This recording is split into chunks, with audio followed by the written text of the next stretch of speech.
नमस्कार प्यारे बच्चों। बेटा आप सबको पता है कि हमारी जो टर्म 1 एग्ज़ाम है वो आ रहे हैं। तो आज इस वीडियो के द्वारा मैं आपके साथ ब्लूप्रिंट डिस्कस कर रही हूँ हिंदी विषय पर। हमारे पेपर में बेटा हमारे कुल अंक जो है आपको पता है 80 अंक होते हैं। उसको हमने 2 भाग में विभाजित किया है। ऑब्जेक्टिव टाइप पेपर जो है आपका जो 40 अंक का होगा और सब्जेक्टिव पेपर जो है वो भी आपका 40 अंक का होगा। जैसे आप देख पा रहे हो स्क्रीन पर सामने हमने उन दोनों अंकों का विभाजन किया हुआ है। सबसे पहले मैं आपके साथ ऑब्जेक्टिव पेपर में कैसे और कितने अंक का पेपर आना है वो मैं आपके साथ चर्चा कर लेती हूँ उस पर। ऑब्जेक्टिव पेपर आपका बेटा गूगल फॉर्म के द्वारा ही होगा, जैसे आप पहले से ही देते आ रहे हो। आपको पता है गूगल फॉर्म में पेपर कैसे करना है।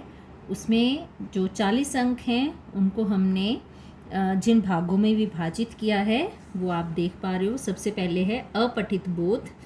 अपठित बोध बेटा कि जो आपने पैराग्राफ्स नहीं पढ़े, कोई भी आपको कहानी के रूप में हो सकता है, कोई शिक्षाप्रद पैराग्राफ जो है वो हो सकता है, एक पद्यांश जो है वो आपको दिया जाएगा और उस पर आधारित एक एक अंक के जो प्रश्न हैं वो आपसे पूछे जाएंगे।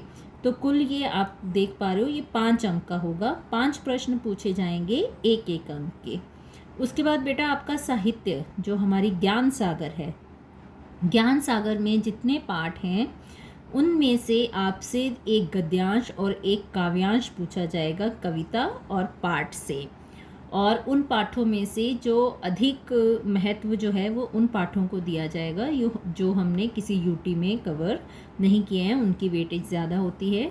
तो क्योंकि पाठ ज़्यादा हैं इसलिए हम एक एक पाठ पर जो निर्भर नहीं रहते हैं, तो इसलिए आपको पूरे ज्ञान सागर को अच्छे से पढ़ना है। उसमें से कोई भी गद्यांश और काव्यांश के रूप में वहाँ पर भी आपसे एक एक नंबर का एक प्रश्न जो है वो पूछा जाएगा। प्रश्न बेटा जो हैं वो डायरेक्ट नहीं होंगे।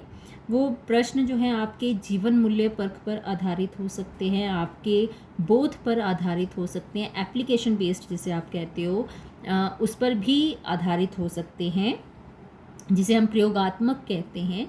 तो इसलिए जो भी आप पाठ पढ़ें उस पाठ में क्या क्या मूल्य दिए गए हैं, उसमें क्या सीखा आपने, या प्रोक्ष रूप अप्रत्यक्ष रूप से कवि ने या लेखक ने क्या कहा है, उसके बारे में भी प्रश्न पूछे जा सकते हैं।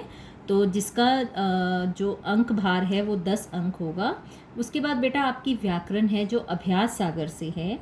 ऑब्जेक्टिव टाइप में आपके अभ्यास सागर की वेटेज ज़्यादा है क्योंकि आपको पता है व्याकरण के जो भाग हैं वो बहुत अधिक हैं। तो वहाँ से भी 25 प्रश्न जो हैं वो पूछे जाएंगे और उसके जो सिलेबस है वो आपको पता है। पूरी अभ्यास सागर जो है वो आपकी काउंट करती है। सारी अभ्यास सागर में जितने ग्रामर के विषय हैं, संज्ञा है, सर्वनाम है, कारक है, विलोम शब्द हैं, बहुवचन वचन हैं, वो सब बेटा इसमें आपके जो है वो आते हैं। उसके बाद हम बात कर रहे हैं सब्जेक्टिव पेपर की।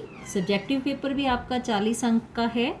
उसमें लिखित रूप से आपको पता है आपको डिवाइसेस का प्रयोग करना है, वीडियो ऑन रखना है और जहाँ पर पेपर असाइन हुआ होगा वहाँ से आपको पेपर लेना है और लिखकर आपको पेपर जो है वो पीडीएफ के रूप में क्लासरूम में सबमिट करना है।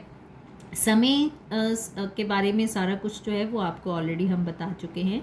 तो यहाँ पर हम बात करें पठित गद्यांश जो आपका लिटरेचर पार्ट है, जो आपकी ज्ञान सागर है, उसकी वेटेज 18 अंक यहाँ पर दी गई है। तो उसमें से आपसे एक पठित गद्यांश के रूप में 2 अंक के 2 प्रश्न पूछे जाएंगे और 1 अंक का 1 प्रश्न पूछा जाएगा और कुल 5 अंक जो हैं वो पठित गद्यांश को दिए जाएंगे।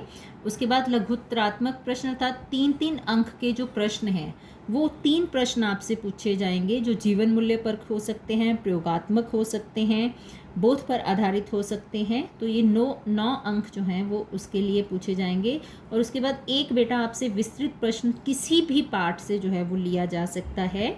ये भी आपके जो हैं आपकी अभिव्यक्ति पर आधारित हो सकता है। तो ये 4 अंक का एक प्रश्न जो है वो पूछा जाएगा। उसके बाद बेटा आपका रचनात्मक लेखन है, 14 अंक का उसका अंक भार है। चित्र पर आधारित अनुच्छेद, आपकी पुस्तक से भी कोई चित्र हो सकता है, किसी भी विषय पर किसी जो सामाजिक समस्या है उस पर वो चित्र हो सकता है, उस पर आधारित 5 अंक का एक अनुच्छेद जो है वो आपसे पूछा जाएगा। उसके बाद पत्र लेखन है, पत्र लेखन भी 5 अंक का होगा, जिसमें 8वीं कक्षा में औपचारिक अनौपचारिक दोनों हैं। उसके बाद आपका सूचना लेखन है बेटा, सूचना लेखन भी 4 अंक का एक प्रश्न जो है वो आपसे पूछा जाएगा। तो इस तरह आपका रचनात्मक लेखन जो है उसका अंक भार 14 अंक है। उसके बाद बेटा बात करते हैं आपकी व्याकरण की। सब्जेक्टिव पेपर में आपका व्याकरण का अंक भार 8 अंक है, जिसमें आप में 2 अंक का एक प्रश्न जो है वो अलंकार पर आधारित होगा। एक प्रश्न जो है वो 2 अंक का आपका वाक्य प्रयोग पर होगा, मतलब 2 भागों में ये विभाजित होगा 2 अंक का, जिसमें मुहावरों के वाक्य प्रयोग जो है वो आपको करने होंगे। उसके बाद समास का भी एक प्रश्न होगा जो 2 अंकों का होगा, 2 भाग होंगे उसके, और वाक्य शुद्धिकरण जो है वो भी आपका 2 अंक का होगा। अर्थात 2 प्रश्न एक प्रश्न होगा जिसमें 2 पार्ट भी हो सकते हैं। तो इस तरह आपका व्याकरण का जो अंक भार है वो बेटा 8 अंक है। ये आपका कुल 80 अंक का जो ब्लूप्रिंट है वो आपके सामने है। एक बार मैं दोबारा इसको दिखा रही हूँ आपको। ये आपका ऑब्जेक्टिव है 40 मार्क, जिसमें अंक जो हैं वो प्रश्न संख्या के साथ जो है वो बताए गए हैं। ये आपका सब्जेक्टिव 40 अंक का है, साहित्य 18 अंक, रचनात्मक लेखन 14 अंक और व्याकरण 8 अंक। तो ऑल द बेस्ट बेटा पेपर के लिए।